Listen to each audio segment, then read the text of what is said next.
Hi ಸ್ನೇಹಿತರೆ, ನಮಸ್ತೆ. Knowledge ಗುರು YouTube ಚಾನಲ್ಗೆ ನಿಮ್ಗೆಲ್ಲರಿಗೂ ಸ್ವಾಗತ. ಸ್ನೇಹಿತರೆ, 15,000 ಶಿಕ್ಷಕರ ನೇಮಕಾತಿ ಕುರಿತಾಗಿ ಈಗ ಒಂದು 2 ಡೇಸಿಂದ ಪ್ರಮುಖವಾಗಿರ್ತಕ್ಕಂಥ ವಿಚಾರಗಳು ಹರಿದಾಡ್ತಾ ಇರುವಂಥದ್ದು ಯೂಟ್ಯೂಬಲ್ಲಿ ಎಲ್ಲರೂ ಕೂಡ ಗಮನಿಸಿರ್ತೀರ.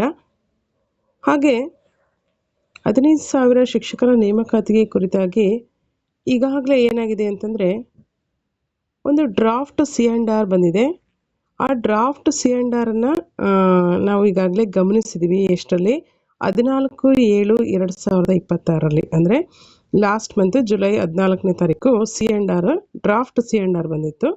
ಆ ಒಂದು C&R ಬೇಸ್ ಮೇಲೆ ನಾನು ಏನು ಕರ್ನಾಟಕ ರಾಜ್ಯಪತ್ರ ಹೊರಡಿಸಿದ್ರಲ್ವ 14/7/2026 ಆ ಒಂದು C&R ಬೇಸನ್ನು ಇಟ್ಕೊಂಡು ಅಲ್ವಾ, ಡ್ರಾಫ್ಟ್ C&R ಇಟ್ಕೊಂಡು ಇಂದಿನ ಒಂದು ಬದಲಾವಣೆಗಳು ಏನೆಲ್ಲ ಚೇಂಜಸ್ ಆಗಿದೆ, ಏನೆಲ್ಲ ಬದಲಾವಣೆಗಳಾಗಿದೆ ಅಲ್ವಾ, 15,000 ಶಿಕ್ಷಕರ ನೇಮಕಾತಿ PSTR, GPSTR ಮತ್ತು HSTRಗೆ ಕುರಿತಾಗಿ ಒಂದಷ್ಟು ಪರೀಕ್ಷಾ ಪದ್ಧತಿಯಲ್ಲಿ ಬದಲಾವಣೆಗಳಾಗಿದೆ. ಅವುಗಳನ್ನು ಕುರಿತಾಗಿ ನಾನು ಈ ಒಂದು C&R ಏನಿದೆಯಲ್ಲ, ಕರ್ನಾಟಕ ರಾಜ್ಯಪತ್ರ, ಇದನ್ನು ಬೇಸಾಗಿ ಇಟ್ಕೊಂಡು ನಾನು ಕೆಲವೊಂದಷ್ಟು ಬದಲಾವಣೆ ಆಗಿರ್ತಕ್ಕಂಥ ವಿಚಾರಗಳನ್ನು ನಿಮ್ಮ ಕಡೆ ಹಂಚ್ಕೊಳ್ತೀನಿ. ಸ್ನೇಹಿತರೆ, ಮೊದಲೇ ನಾನು ಹೇಳ್ತಾ ಇದ್ದೀನಿ, ಇದು ಯಾವುದೇ ರೀತಿ ಇನ್ನೂವರೆಗೂ ಕೂಡ ಫೈನಲ್ C&R ಬಿಟ್ಟಿಲ್ಲ. ಜಸ್ಟ್ ನಾನು ಏನು ಮಾಡ್ತಾ ಇದ್ದೀನಿ, ಹಳೆಯ ಒಂದು C&R ಏನಿತ್ತು, ಡ್ರಾಫ್ಟ್ ಇತ್ತಲ್ಲ, ಆ ಒಂದು ಡ್ರಾಫ್ಟ್ C&R ಇಟ್ಕೊಂಡು ನಿಮಗೆ ಕ್ಲಾರಿಫಿಕೇಶನ್ ಕೊಡೋ ಒಂದು ಸಲುವಾಗಿ ಏನೆಲ್ಲ ಬದಲಾವಣೆಗಳಾಗಿದೆ, ಶಿಕ್ಷಕರ ನೇಮಕಾತಿ ಕುರಿತಾಗಿ ಏನು ಬದಲಾವಣೆಗಳಾಗುತ್ತೆ, ಫೈನಲ್ C&R ಯಾವಾಗ ಬರುತ್ತೆ ಮತ್ತು ಇನ್ನಿತ್ಯಾದಿ ವಿಚಾರಗಳಿಗೆ ಸಂಬಂಧಪಟ್ಟಂತೆ ಒಂದಷ್ಟು ವಿಚಾರಧಾರೆಗಳನ್ನು ಹಂಚ್ಕೊಳ್ಬೇಕು ಅಂತೇಳಿ ಉದ್ದೇಶದಿಂದ ಈ ಡ್ರಾಫ್ಟ್ C&R ಇಟ್ಕೊಂಡು ನಿಮಗೆ ಈಗಾಗಿರ್ತಕ್ಕಂಥ ಬದಲಾವಣೆಗಳನ್ನು ಕುರಿತಾಗಿ ಡಿಸ್ಕಷನ್ ಮಾಡ್ತೀನಿ. ನಾನು ಈಗ ಒಂದು 2 ಡೇಸಿಂದನೂ ವೆಯ್ಟ್ ಮಾಡಿದೆ, ಫೈನಲ್ ಆಗಿ C&R ಬರಲಿ, ಅಥೆಂಟಿಕ್ ಆಗಿರ್ತಕ್ಕಂಥ ಮಾಹಿತಿನ ಕೊಡ್ತಾ ಹೋಗೋಣ ಅಂತ. ಬಟ್ ಆದ್ರೂ ಕೂಡ ಏನಾಯ್ತು ಅಂದರೆ, ನಮ್ಮ ಒಂದು ಸಬ್ಸ್ಕ್ರೈಬರ್ಸ್ಗೆ ಇನ್ನೊಂದಷ್ಟು ನಾವು ಕೂಡ ನಮ್ಮ ಒಂದು ಚಾನಲ್ ಕಡೆಯಿಂದ ಮೋಟಿವೇಶನ್ ಕೊಡುವಂಥ ಉದ್ದೇಶದಿಂದ ಏನಾಯಿತು, ನಾನು ಕೂಡ ಒಂದು ವಿಡಿಯೋ ಮಾಡೋಣ, ಏನಾದರೂ ಇವತ್ತು ನೈಟ್ ಏನಾದರೂ ಬಂತು ಅಂದರೆ ಅದನ್ನು ಅಪ್ಡೇಟ್ ಮಾಡುವಂಥ ಒಂದು ಪ್ರಯತ್ನವನ್ನು ಮಾಡ್ತೀನಿ. ಅದರ ಉದ್ದೇಶದಿಂದ ಅಷ್ಟೇ, ಇನ್ನೇನಿಲ್ಲ. ನಿಮಗೂ ಕೂಡ ಒಂದು ಮೋಟಿವೇಶನ್ ಸಿಗುತ್ತೆ, ಇನ್ಸ್ಪೈರ್ ಆಗುತ್ತೆ, ಇನ್ನೊಂದಿಷ್ಟು ನಿಮ್ಮ ಒಂದು ಸ್ಟಡಿ ಕಡೆ ಹೆಚ್ಚು ಫೋಕಸ್ ಮಾಡಲಿಕ್ಕೆ ಅನುಕೂಲ ಆಗಲಿ ಅನ್ನೋ ಉದ್ದೇಶಕ್ಕೋಸ್ಕರ ನಾನು ಮಾಡ್ತಾಯಿದ್ದೀನಿ.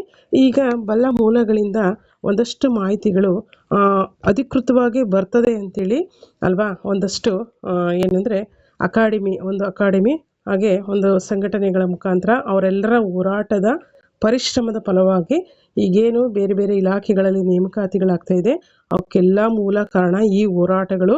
ಮತ್ತು ಅವರು ಡಿಪಾರ್ಟ್ಮೆಂಟ್ಗಳಿಗೆ ಭೇಟಿ ನೀಡಿ ಅಲ್ಲಿಂದ ವಿಷಯಗಳನ್ನು ಕಲೆಕ್ಟ್ ಮಾಡಿ ವಿದ್ಯಾರ್ಥಿಗಳ ಎಲ್ಲ ಸಮಸ್ಯೆಗಳನ್ನು ಆಲಿಸಿ ಈ ಸಮಸ್ಯೆಗಳನ್ನೆಲ್ಲ ಡಿಪಾರ್ಟ್ಮೆಂಟ್ಗಳಿಗೆ ಹೋಗಿ ಏನು ಮಾಡಿದ್ದಾರೆ, ಆ ವಿಷಯವನ್ನು ಮುಟ್ಟಿಸಿ ಅಲ್ಲಿರ್ತಕ್ಕಂಥ ಸಮಸ್ಯೆಗಳಿಗೆ ಪರಿಹಾರವನ್ನು ಕೊಟ್ಟಿದ್ದಾರೆ. ಆ ಹೋರಾಟಗಾರರಿಗೆ ಆಗಲಿ ಅಥವಾ ಈ ರೀತಿ ತುಂಬ ಶ್ರಮವಹಿಸಿ ಅಲ್ವಾ, ಏನು ಸ್ಪರ್ಧಾರ್ಥಿಗಳಿಗೋಸ್ಕರ ಇಷ್ಟೆಲ್ಲ ಓಡಾಡಿ ಇಷ್ಟೆಲ್ಲ ಶ್ರಮವಹಿಸಿ ತಮ್ಮ ಒಂದು ಟೈಮನ್ನು ವ್ಯಯ ಮಾಡಿ ಎಲ್ಲ ಒಂದು ಕರ್ನಾಟಕ ರಾಜ್ಯದಲ್ಲಿರ್ತಕ್ಕಂಥ ಎಲ್ರಿಗೂ ಕೂಡ ತುಂಬ ಅನುಕೂಲವಾಗುವಂಥ, ಅಂದರೆ ಕರ್ನಾಟಕ ರಾಜ್ಯದ ಎಲ್ಲ ಸ್ಪರ್ಧಾರ್ಥಿಗಳಿಗೂ ಕೂಡ ಅನುಕೂಲವಾಗಲಿ ಅನ್ನೋ ದೃಷ್ಟಿಯಿಂದ ಇಷ್ಟೆಲ್ಲ ಸಂಘಟನೆ ಮತ್ತು ಒಂದು ಸಂಘಟನೆ ಆಗಿರ್ಬೋದು ಮತ್ತು ಒಂದು ಅಕಾಡೆಮಿ ಆಗಿರ್ಬೋದು ಏನು ಮಾಡಿದೆ, ತುಂಬ ಶ್ರಮವಹಿಸಿ ಹೋರಾಟವನ್ನು ಮಾಡಿ ಆ ಮುಖಾಂತರ ಈ ಒಂದು ಅವರ ಪರಿಶ್ರಮದ ಫಲವಾಗಿ ಏನಾಗಿದೆ, ಈ ಒಂದು ನೋಟಿಫಿಕೇಶನ್ಗಳು ಮೇಲಿಂದ ಮೇಲೆ ಆಗ್ತಾ ಇದ್ದಾವೆ. ಹಾಗಾಗಿ ಗಮನಿಸಿ.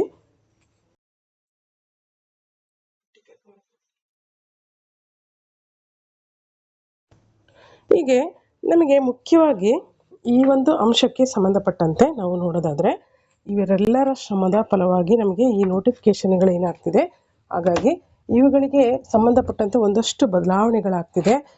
ಅದೆಂಥ ಬದಲಾವಣೆ ಅಂದರೆ ಬಹುದೊಡ್ಡ ಮಟ್ಟದ ಬದಲಾವಣೆ ಆಗಿರುತ್ತೆ. ಹಾಗಾಗಿ ಈ ಒಂದು ಬದಲಾವಣೆಯ ಒಂದು ವಿಚಾರವನ್ನು ನಾನು ಈ ಒಂದು ವಿಡಿಯೋವನ್ನು ಮಾಡ್ತಾ ಇದ್ದೀನಿ. ಸೊ ಹಾಗಾಗಿ ಸ್ನೇಹಿತರೆ, ಏನಿಲ್ಲ, ಫೈನಲ್ C&R ಬರುತ್ತೆ, ಅದರಲ್ಲಿ ಅಧಿಕೃತವಾಗಿ ಎಲ್ಲ ವಿಚಾರಗಳನ್ನು ಸಂಬಂಧಪಟ್ಟಂತೆ ಇನ್ ಡೀಟೇಲ್ ಆಗಿ ಕೊಡ್ತೀನಿ. ಅದಕ್ಕೂ ಬಿಫೋರು ನಿಮಗೆ ಒಂದಿಷ್ಟು ಮೋಟಿವೇಶನ್ ಸಿಗಲಿ ಅಂತ ಈ ವಿಚಾರಗಳನ್ನ ಹೇಳ್ತಾ ಇದ್ದೀನಿ. ಏನೆಲ್ಲ ಬದಲಾವಣೆಗಳಾಗಿದೆ GPSTR, HSTR ಮತ್ತು PSTRಗೆ ಸಂಬಂಧಪಟ್ಟಂತೆ ಆ ಒಂದು ಪರೀಕ್ಷಾ ಪದ್ಧತಿಯಲ್ಲಿ ಏನೆಲ್ಲ ಚೇಂಜಸ್ಗಳನ್ನು ಮಾಡಿದ್ದಾರೆ ಅಂತೇಳಿ ನಾವು ಕೆಲವೊಂದಿಷ್ಟು ಮಾಹಿತಿಯನ್ನು ನೋಡ್ತಾ ಹೋಗೋಣ. ನಾನು ಮೊದಲೇ ಹೇಳಿದ್ದೀನಿ, ಇದು ಯಾವುದೇ ರೀತಿ ಅಧಿಸೂಚನೆ ಬಿಡುಗಡೆ ಆಗಿಲ್ಲ. ಹಾಗಾಗಿ ಜಸ್ಟ್ ಹಳೆಯ ಒಂದು CNR ಅನ್ನ ಇಟ್ಕೊಂಡು, ಡ್ರಾಫ್ಟ್ CNR ಏನಿತ್ತು ಅದನ್ನು ಇಟ್ಕೊಂಡು ನಾನು ಏನು ಮಾಡ್ತಿದ್ದೀನಿ, ನಿಮಗೆ ವಿಷಯವನ್ನು ಒಂದು ಮುಟ್ಟಿಸೋ ಸಲುವಾಗಿ ಹೇಳ್ತಾ ಇದ್ದೀನಿ ಅಷ್ಟೇ, ಇನ್ನೇನಿಲ್ಲ. ನೋಡಿ, ಈಗಾಗಲೇ ನಾವು ಗಮನಿಸಿದ್ದೀವಿ ಕರಡು ನಿಯಮಗಳು ಏನೇನಿತ್ತು ಅಂತೇಳಿ. ಈಗಾಗಲೇ ಹಿಂದಿನ ವಿಡಿಯೋಗಳಲ್ಲಿ ಕಂಪ್ಲೀಟಾಗಿ ತಿಳ್ಕೊಂಡಿದ್ದೀವಿ. ಅದ್ರ ಬೇಸ್ ಮೇಲೆ ನಾವು ನೋಡೋದಾದರೆ ನೋಡಿ ಏನೆಲ್ಲ ವಿಷಯಗಳಲ್ಲಿ ಬದಲಾಗಿದೆ ಅಂತಂದರೆ, ಮೊದಲನೇದಾಗಿ PSTR ಅಲ್ವಾ, PSTR, GPSTR, HSTRಗೆ ಸಂಬಂಧಪಟ್ಟಂತೆ ಬ್ಯಾಕ್ ಸ್ಕೋರ್ ಏನಿತ್ತು ಅದೇ ಕಂಟಿನ್ಯೂ ಆಗಿದೆ. ಅಂದರೆ CET 70%, ಹಾಗೆ TET ಎಷ್ಟು 20%, ಮತ್ತು PUನಲ್ಲಿ 8%, ಹಾಗೆ ಶಿಕ್ಷಕರ ನೇಮಕಾತಿ ಒಂದು ಕೋರ್ಸ್ನಲ್ಲಿ ಮುಖ್ಯವಾಗಿ ಅಲ್ವಾ ಏನಿದೆ 2%.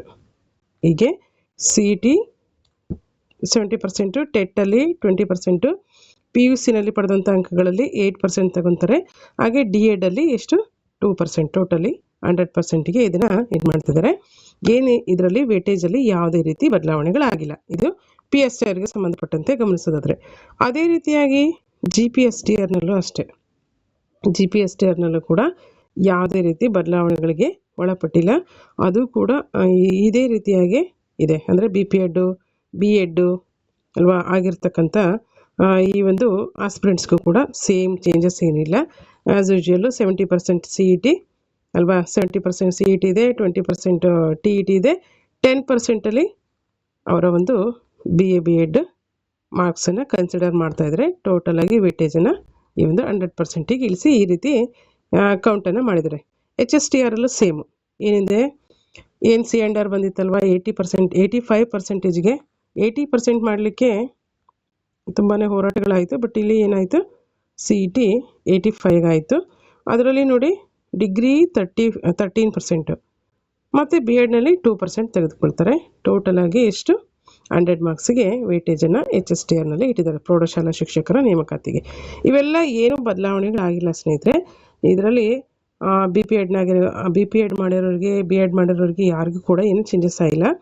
ಹಾಗೆ ಮಹಿಳಾ ಮೀಸಲಾತಿ ಆಗಿರ್ಬೋದು, ಬೇರೆ ಇನ್ನೇನು ಚೇಂಜಸ್ ಆಗಿಲ್ಲ. ವಯೋಮಿತಿಯಲ್ಲಿ ಆ್ಯಸ್ ಯೂಶುವಲ್ಲು ಏನು 5 ಇಯರ್ಸ್ನ ಇನ್ಕ್ರೀಸ್ ಮಾಡಿದರೆ ಅದು ಎಲ್ರಿಗೂ ಕೂಡ ಆ್ಯಡ್ ಆಗುತ್ತೆ. ನೋಡಿ, SC ST ಕ್ಯಾಟಗರಿ 1ಗೆ 43 ಇತ್ತಲ್ವಾ, +5 ಅಲ್ವಾ. SC ST ಕ್ಯಾಟಗರಿ 1 ಏನಿದೆ 43 ಇತ್ತು, ಇದು 43 ಇದೆ, +5 ಆ್ಯಡ್ ಆಗುತ್ತೆ.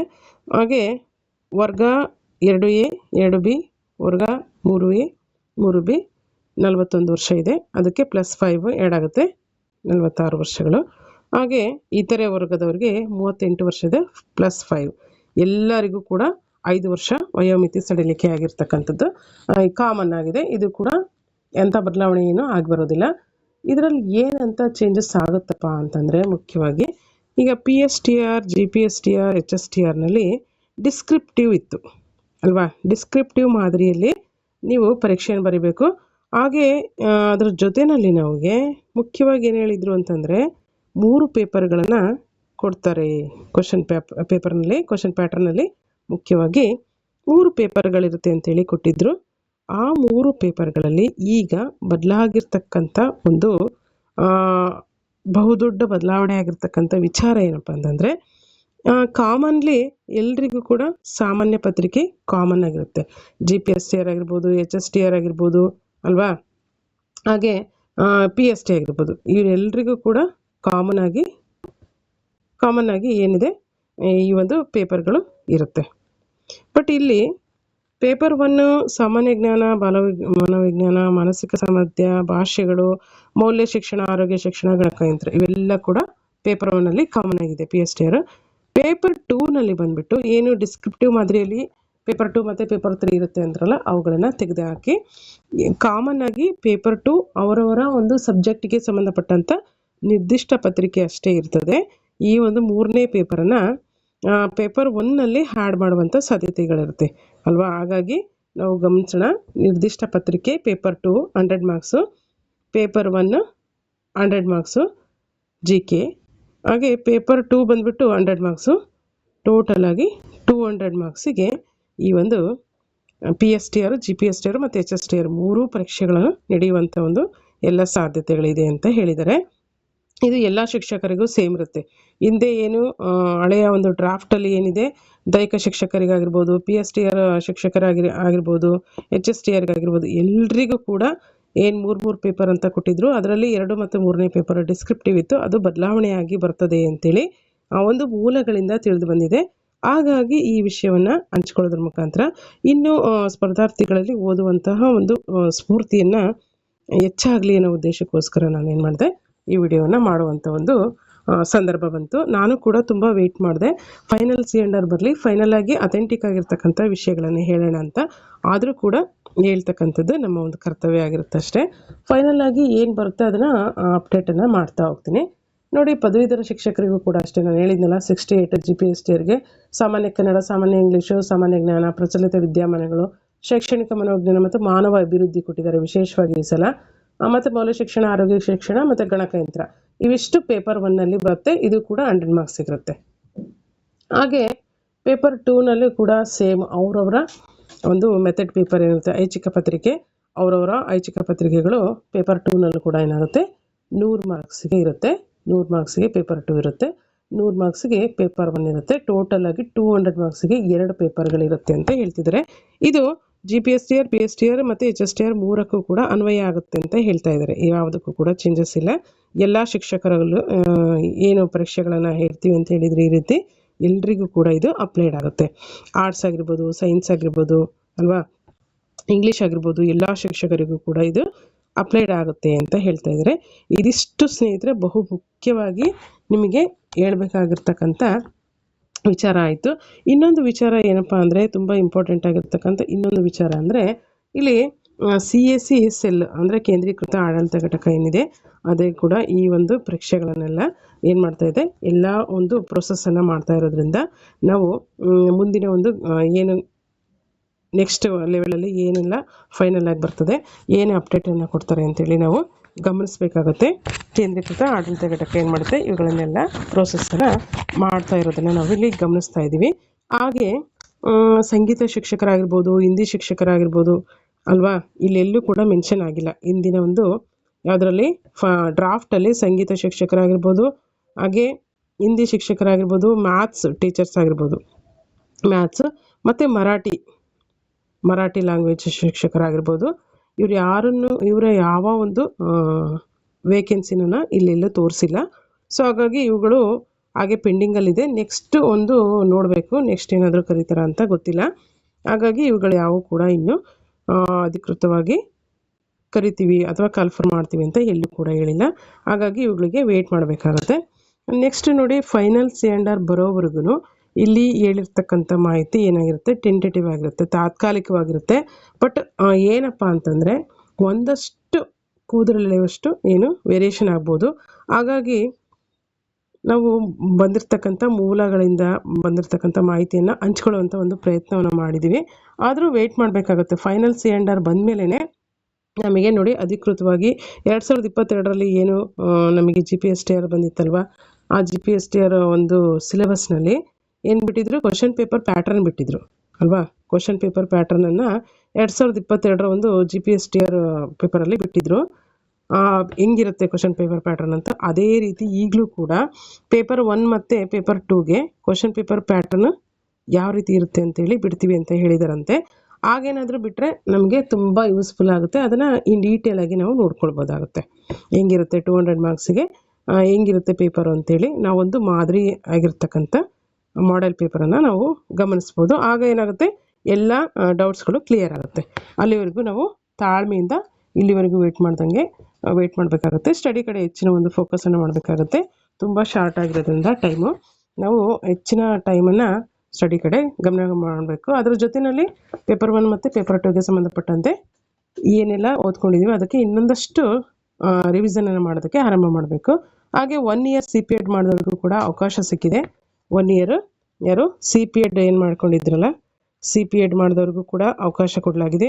ನೆಕ್ಸ್ಟು ಬಿ ಕಾಮ್ನವ್ರು ಕೇಳಿದ್ರಲ್ಲ, BComನವ್ರು ಕೇಳ್ತಾ ಇದ್ರು, ಇದರಲ್ಲಿ ಕಮೆಂಟ್ಸ್ ಮಾಡಿದರು, ಅವರಿಗೂ ಕೂಡ ಅವಕಾಶವನ್ನು ಮಾಡಿಕೊಡಲಾಗಿದೆ ಅಂತೇಳಿ ಒಂದು ಮಾಹಿತಿ ಬಂದಿದೆ. ಇವುಗಳೆಲ್ಲ ಫೈನಲ್ C&R ಬಂದ ತಕ್ಷಣ ಇನ್ ಡೀಟೇಲ್ ಸಿಗುತ್ತೆ ನಿಮಗೆ. ನೀವು ಸ್ಟಡಿ ಕಡೆ ಗಮನ ಕೊಡ್ರಿ ಅಂತ ಹೇಳ್ತೀನಿ. ಹಾಗೆ PSTR ಶಿಕ್ಷಕರನ್ನು ಜನರಲ್ ಟೀಚರ್ ಅಂತೇಳಿ ನೇಮಕ ಮಾಡ್ಕೊಳ್ತಾ ಇದ್ದಾರೆ, ಸಾಮಾನ್ಯ ಶಿಕ್ಷಕರು ಅಂತೇಳಿ. ಓವರಾಲ್ ಆಗಿ ಅವರಿಗೆ 50% ಕನ್ಸಿಡರ್ ಮಾಡ್ತಾರೆ ಅಂತ ಒಂದು ಹೇಳಿಕೆಯನ್ನು ಕೊಡಲಾಗಿದೆ. ನೋಡೋಣ ಫೈನಲ್ ಆಗಿ ಬರುವಂತಹ ಒಂದು C&R ಏನೆಲ್ಲ ವಿಷಯಗಳನ್ನು ಒತ್ತು ತರುತ್ತೆ ಅಂತಲೇ ನಾವು ಗಮನಿಸೋಣ. ಇದಿಷ್ಟು ಸ್ನೇಹಿತರೆ ಮುಖ್ಯವಾಗಿ PSTR, GPSTR, HSTRಗೆ ಸಂಬಂಧಪಟ್ಟಂತೆ ಕ್ವಶನ್ ಪೇಪರಲ್ಲಿ ಏನು ಡಿಸ್ಕ್ರಿಪ್ಟಿವ್ ಇತ್ತು ಅಲ್ವಾ, ಸಾರಿ, ಈ ಒಂದು ಪ್ಯಾಟರ್ನಲ್ಲಿ ಏನು ಡಿಸ್ಕ್ರಿಪ್ಟಿವ್ ಪೇಪರ್ ಇದೆ, ವಿವರಣಾತ್ಮಕವಾದಂಥ ಒಂದು ಪೇಪರನ್ನು ಬರಿಬೇಕಾಗಿದೆ 2 ಮತ್ತು 3ನೇ ಪೇಪರ್ ಅಂತೇಳಿ ಕಡ್ಡಾಯ ಮಾಡಿದರು. ಅವುಗಳಲ್ಲಿ ಆಗಿರ್ತಕ್ಕಂಥ ಬಹುದೊಡ್ಡ ಬದಲಾವಣೆ. ಯಾರೆಲ್ಲ ಈ ಒಂದು ಎಕ್ಸಾಮ್ಗಳಿಗೆ ಪ್ರಿಪ್ರೇಷನ್ ಮಾಡ್ತಿದ್ದೀರಾ ಇನ್ನೂ ಚೆನ್ನಾಗಿ ಓದ್ಕೊಳ್ಳಿ. ಯಾಕೆಂದರೆ ಏನಾದರೂ ಸ್ಯಾಟರ್ಡೆ ಇವತ್ತು ನೈಟ್ ಏನಾದರೂ ಫೈನಲ್ C&R ಬಿಟ್ಟು ಮಂಡೇ ಟ್ಯೂಸ್ಡೇ ಒಳಗಡೆ ನೋಟಿಫಿಕೇಷನ್ ಬಿಟ್ಟರು ಅಂದರೆ ಅದರ್ವೈಸ್ ನಮಗೆ ಹೆಚ್ಚಿನ ಒಂದು ಬೇರೆ ಯಾವುದೇ ಟೈಮ್ ಸಿಗಲ್ಲ. 1 ಮಂತು ಅಪ್ಲಿಕೇಶನ್ ಹಾಕಲಿಕ್ಕೆ 1 ಮಂತ್ ಒಳಗಡೆ ಟೈಮ್ ಸಿಗ್ಬೋದು. ಅದರ ನೆಕ್ಸ್ಟಲ್ಲಿ ಏನೋ ಒಂದು 2 ಮಂತ್ ಸಿಗ್ಬೋದು ಅಷ್ಟೇ. ಎಷ್ಟಕ್ಕೆ ಎಕ್ಸಾಮ್ ಅಂತಂದರೆ ಒಂದು ಮಾಹಿತಿ ಸಿಕ್ಕಿರೋದ್ರ ಪ್ರಕಾರ ನಾವು ಹೇಳೋದಾದರೆ ನಾವು ನೋಡಿ ಇಲ್ಲಿ ಅಕ್ಟೋಬರ್ 5ರಿಂದ ಅಕ್ಟೋಬರ್ 15 ಎಲ್ಲ ಎಕ್ಸಾಮ್ಸ್ ಕಂಪ್ಲೀಟ್ ಆಗುತ್ತೆ ಅಂತ ಕೊಡ್ತಾ ಇದ್ದಾರೆ. ಯಾವುದ್ಯಾವುದು ಅಕ್ಟೋಬರ್ 5ರಿಂದ ಅಕ್ಟೋಬರ್ 15 ಯಾವುದು PSTR, PST, GPT ಮತ್ತು HSTR 3 ಪರೀಕ್ಷೆಗಳು 1-2-3 ದಿನ ಡಿಸ್ಟೆನ್ಸಲ್ಲಿ ಏನಾಗುತ್ತೆ ಕಂಪ್ಲೀಟಾಗಿ ಎಲ್ಲ ಎಕ್ಸಾಮ್ಸ್ಗಳು 5ರಿಂದ 15 ಅಕ್ಟೋಬರ್ನಲ್ಲಿ ಮುಕ್ತಾಯ ಆಗುತ್ತಂತೆ. ಹಾಗೆ 20ಕ್ಕೆ ರಿಸಲ್ಟ್ ಕೊಡ್ತೀವಿ ಅಂತಲೂ ಕೂಡ ಹೇಳಿಕೆಯನ್ನು ಕೊಟ್ಟಿದ್ದಾರಂತೆ. ನೋಡೋಣ ಏನೇನಾಗುತ್ತೆ, ಏನೆಲ್ಲ ಬದಲಾವಣೆಗಳಿಗೆ ಆಗ್ತಾ ಹೋಗುತ್ತೆ, ಅದಕ್ಕೆಲ್ಲ ನಾವು ಹೊಂದ್ಕೊಳ್ಬೇಕಾಗುತ್ತೆ. ಬದಲಾವಣೆ ಜಗದ ನಿಯಮ, ಏನು ಬದಲಾದ್ರೂ ಕೂಡ ನಾವು ಗೆಟ್ ರೆಡಿ ಆಗಿದ್ದರೆ ಎಲ್ಲ ಬದಲಾವಣೆಗಳಿಗೂ ಹೊಂದ್ಕೊಳ್ಬೇಕು ಅನ್ನೋಂಗಿದ್ರೆ ಅದು ಹಾಗೆ ಹೊಂದ್ಕೊಳ್ತಾ ಹೋಗಬೇಕಾಗುತ್ತೆ, ಎಲ್ಲ ಅನಿವಾರ್ಯ ಆಗಿರುತ್ತೆ. ಹಾಗಾಗಿ ಇಷ್ಟೆಲ್ಲ ಬದಲಾವಣೆ ಆಗಿದೆ ಇದ್ದರೆ ಇವೆಲ್ಲ ಎಕ್ಸಾಮ್ಸ್ ಇಂದಿನ ಡ್ರಾಫ್ಟ್ನಲ್ಲಿ ಇರ್ತಕ್ಕಂಥ ಒಂದು ಮಾಹಿತಿಗಳನ್ನು ಬೇಸಾಗಿಟ್ಕೊಂಡು ನಾನು ಇವೆಲ್ಲ ವಿಷಯಗಳನ್ನು ಹೇಳಿದ್ದೀನಿ. ಮತ್ತು ಇನ್ನೊಂದು ವಿಚಾರ ಹೇಳಬೇಕು ಅಂತಂದರೆ ಮುಖ್ಯವಾಗಿ ನೋ ನೆಗೆಟಿವ್. ನೋಡಿ ಡಿಸ್ಕ್ರಿಪ್ಟಿವ್ ತೆಗೆದಿದ್ದಾರೆ ಅಂದರೆ ನೆಗೆಟಿವ್ ಏನಾದರೂ ಕೊಟ್ಟಿದ್ದಾರಾ ಅಂತಂದರೆ ಇಲ್ಲ, ನೆಗೆಟಿವನ್ನು ಕೊಟ್ಟಿಲ್ಲ ಯಾವುದೇ ಕಾರಣಕ್ಕೂ. ಅದೊಂದು ನಮ್ಮ ಲಕ್ ಅಂತಲೇ ಹೇಳ್ಬೋದು. ನೋ ನೆಗೆಟಿವ್, ನೋ ಡಿಸ್ಕ್ರಿಪ್ಟಿವ್, ಯಾವುದೇ ರೀತಿ ವಿವರಣಾತ್ಮಕ ಮಾದರಿಯ ಒಂದು ಪ್ರಶ್ನೆ ಪತ್ರಿಕೆಗಳನ್ನು ಕೊಡಲ್ಲ.